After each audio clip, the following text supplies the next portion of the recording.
Olá, meus amigos, tudo bem? Hoje nós vamos começar mais uma série de resumos aqui no nosso canal, agora sobre direito civil. Vamos começar a falar da LINDB. Essa série é própria para quem já estudou a matéria e quer revisar, ou está perto de alguma prova, ou vai precisar fazer algum concurso que caia essas matérias.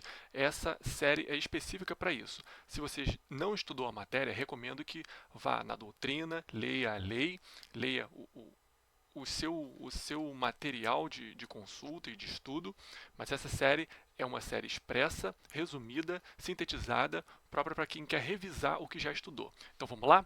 Vamos começar a falar da LINDB, que é a Lei de Introdução às Normas do Direito Brasileiro. Ela é a Lei número 4.657 de 1942, que foi alterada pela Lei 12.376 de 2010, que mudou o nome. Antes era LICC, Lei de Introdução ao Código Civil, e passou a ser LINDB, Lei de Introdução às Normas do Direito Brasileiro. Ela é uma norma de sobredireito. Ela é considerada uma norma de sobredireito, porque ela traz regulamentações para todo o direito brasileiro. Ela trata sobre vigência de leis, trata de aplicações de lei no tempo, trata de subsistência no espaço, trata de direito internacional. Então, ela é uma norma que trata desses assuntos. Falando sobre lei, começando falando sobre a LINDB trata sobre vigência.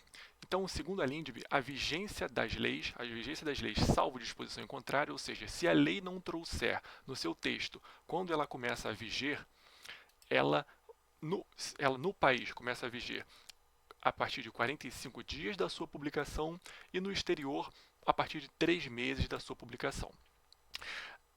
As fases de uma lei são a elaboração, a promulgação e a publicação. A elaboração, quando a lei está sendo elaborada lá no Congresso Nacional, a promulgação, quando essa lei é sancionada, e a publicação, quando ela é disponibilizada no Diário Oficial. Princípio da continuidade.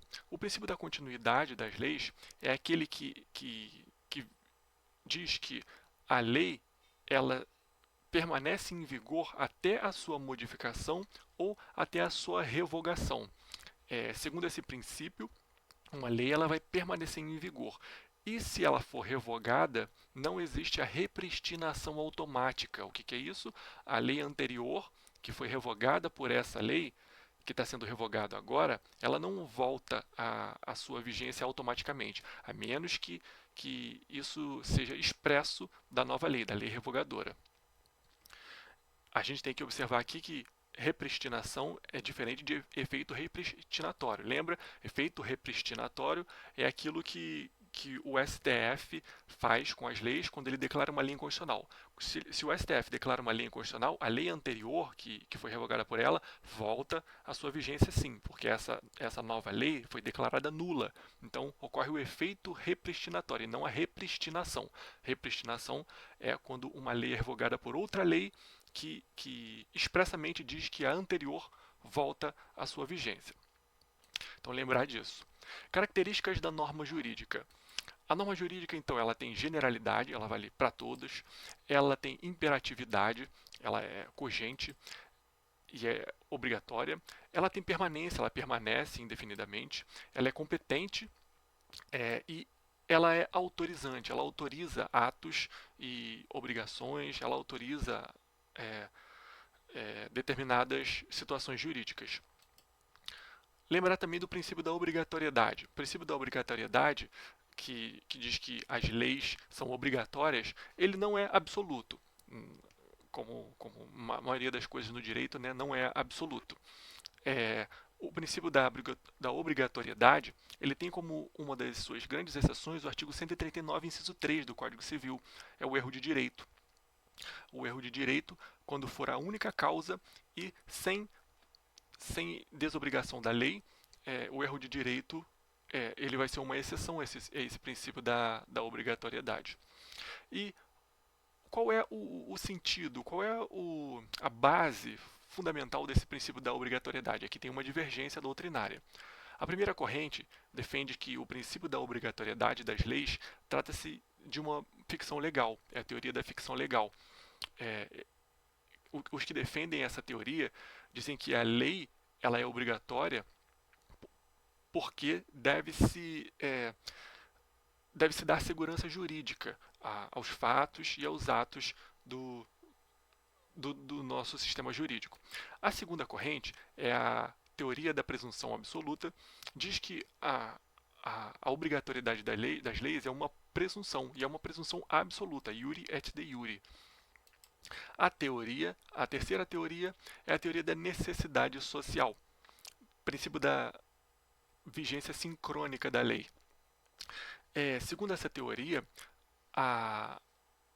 existe uma necessidade da sociedade de que as leis sejam obrigatórias, e sejam obrigatórias a partir do conhecimento dessas leis. Passando, a gente trata também, além de trata também das formas de integração. As formas de integração elas servem para colmatar as lacunas, para preencher as lacunas, eventuais lacunas que existam no nosso ordenamento jurídico. Essas lacunas podem ser lacunas normativas, lacunas ontológicas, lacunas axiológicas, lacunas de conflito, que são as chamadas antinomias. Então, as formas de integração elas servem para isso, para preencher as eventuais lacunas do nosso ordenamento. Lembrar aqui que integração é diferente de subsunção. Subsunção é a aplicação direta da norma. Integração não. Para integração a gente vai usar alguns métodos específicos. O primeiro desses métodos é a analogia. A analogia é uma forma de integração. Lembrar que ela é diferente da interpretação extensiva. A interpretação extensiva é uma forma de subsunção. Enquanto na interpretação extensiva a gente encaixa aquele fato na norma, na analogia não. Na analogia, aquele fato não se encaixa naquela norma e a gente usa por uma espécie de simetria, por uma espécie de extensão dos efeitos daquela norma. A analogia é uma forma de integração, mas a interpretação extensiva não, lembrar disso. E a analogia pode ser legal ou legis, que a gente aplica uma norma, e ela pode ser jurídica, iuris.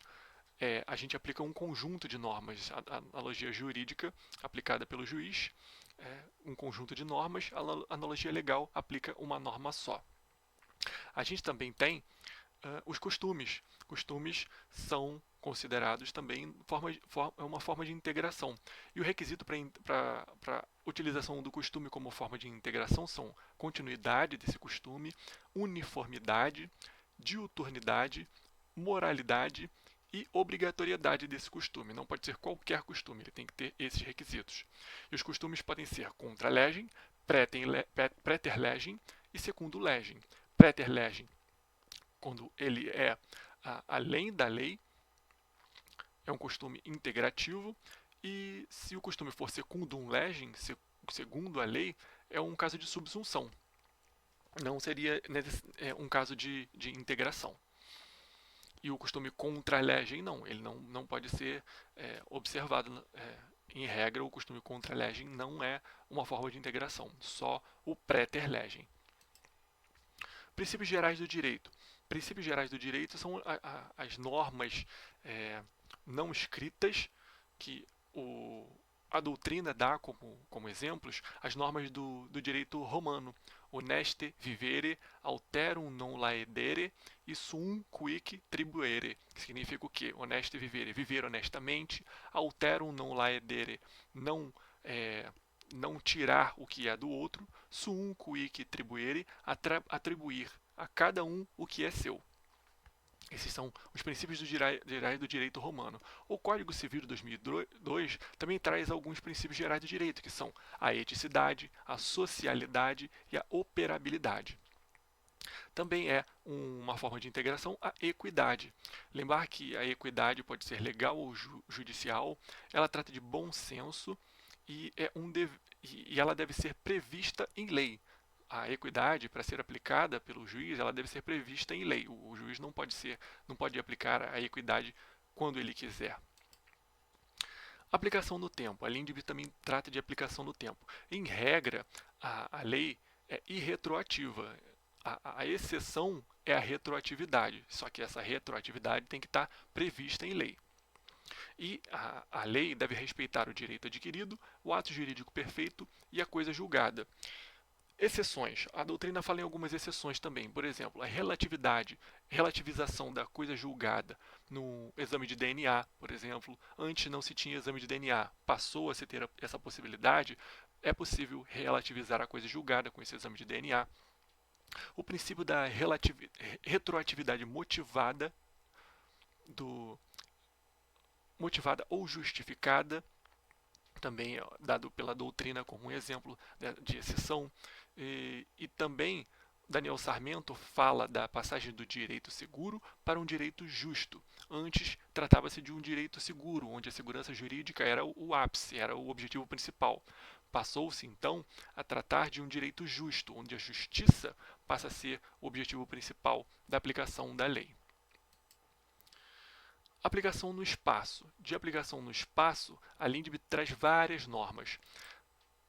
Traz as normas de lex domicili, ou seja, a lei aplicável naquele espaço vai ser o do domicílio das pessoas para quê? Para começo e fim da personalidade, para nome, capacidade, direito de família, para esses tipos, para esses conflitos vai se aplicar a lei do domicílio da pessoa. Casamento também traz normas para aplicação de lei no casamento, que vai ser o primeiro domicílio do casal. Para regime de bens, que vai ser o domicílio dos cônjuges.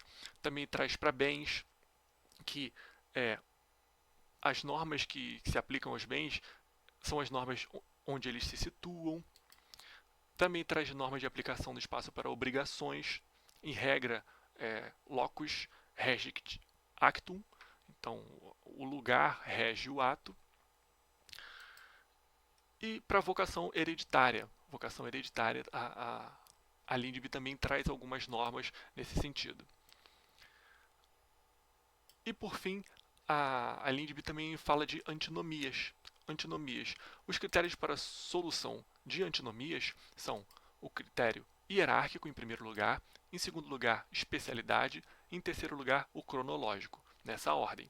O hierárquico é o mais forte, ou seja, a norma de status superior se aplica em detrimento da norma de status inferior. Então, se a gente tem a Constituição, uma norma da Constituição e uma norma de uma lei ordinária, se aplica a norma da Constituição, se estiver em conflito. Segundo lugar, especialidade, a norma especial prevalece sobre a norma geral. Se a gente tem uma norma especial, por exemplo, norma de direito do consumidor, e em conflito com uma norma geral, uma norma de direito civil, a norma do direito consumidor, em regra, vai se aplicar. Existem as exceções, mas em regra, a norma especial se aplica. Em terceiro lugar, o cronológico. A lei posterior se aplica em detrimento da lei anterior, porque ela revoga a lei anterior. Classificação das antinomias. A gente tem que lembrar também, é importante, das classificações da antinomia. Ela pode ser uma antinomia de primeiro ou segundo grau. Antinomia de primeiro grau é aquela em que a gente aplica um critério e resolve essa antinomia. Antinomia de segundo grau é aquela em que a gente tem que aplicar dois critérios para resolver essa antinomia. E antinomia real ou aparente. Antinomia real ou aparente. Antinomia real é aquela que não pode ser resolvida pelos critérios. A antinomia aparente é aquela que pode ser resolvida pelos critérios, sim. Então, uma antinomia aparente seria essa que eu falei, uma norma de direito do consumidor e uma norma de direito civil. Aplica-se a norma de direito do consumidor, porque ela é especial. Uma hipótese de antinomia real trazida pela doutrina é um conflito de normas em que se conflite a hierarquia com especialidade. Uma norma superior, que é geral, e uma norma inferior, que seria específica, seria especial. Então, a doutrina defende que esse é um caso de antinomia real, que não é possível resolver somente com os critérios de resolução das antinomias. Antinomias sendo as lacunas de conflito. A LINDB também traz, recentemente houve alteração na LINDB, trazendo normas sobre direito, sobre análise econômica do direito, sobre o pragmatismo, sobre utilitarismo, que a administração pública ela deve sempre nos seus atos, não só a administração pública, mas o judiciário, eles devem sempre observar os efeitos das suas decisões, dos seus atos, quais seriam os efeitos desses seus atos no mundo real. Isso deve ser sempre considerado e deve ser sempre explicitado. Também traz normas a respeito de consulta pública, traz várias normas que se aplicam à administração pública e ao poder judiciário nesse sentido. Então, vale a pena ler, vale a pena se inteirar, porque as novidades são bem importantes para os concursos, para as provas que vêm por aí.